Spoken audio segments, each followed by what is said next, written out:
আসন্ন মার্কিন প্রেসিডেন্ট নির্বাচনকে ঘিরে প্রচারণায় ব্যস্ত সময় পার করছেন সাবেক প্রেসিডেন্ট ডোনাল্ড ট্রাম্প। জয়ের আশা নিয়ে শতভাগ নিশ্চিত থাকলেও তার বিরুদ্ধে হওয়া বিভিন্ন ফৌজদারি মামলা আদালতে বিচারাধীন থাকায় চিন্তার ভাঁজ ছিল এই রিপাবলিকান নেতার কপালে।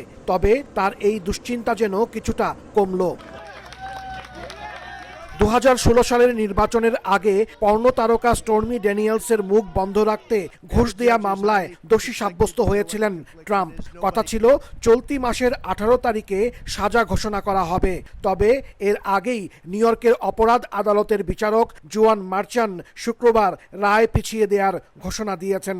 নতুন তারিখ অনুযায়ী রায় দেয়া হবে আসন্ন প্রেসিডেন্ট নির্বাচনের পর 26 নভেম্বর।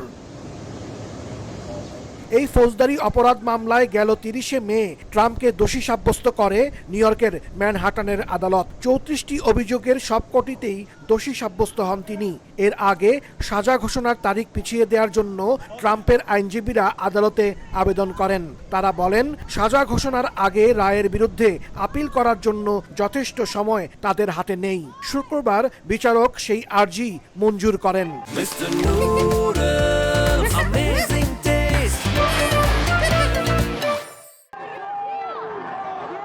বিশ্লেষকরা বলছেন, নির্বাচনের আগে সাজা হলে তা ডোনাল্ড ট্রাম্পের জন্য প্রচারণায় নেতিবাচক প্রভাব ফেলত। ফলে বিচারকের নতুন এই সিদ্ধান্তে রিপাবলিকান প্রচারণা শিবিরে কিছুটা স্বস্তি দেখা দিয়েছে।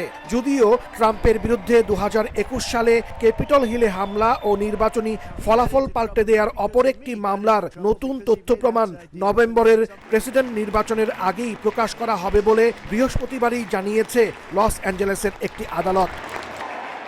হাসানুজ্জামান সাকি, সময় সংবাদ, নিউ ইয়র্ক।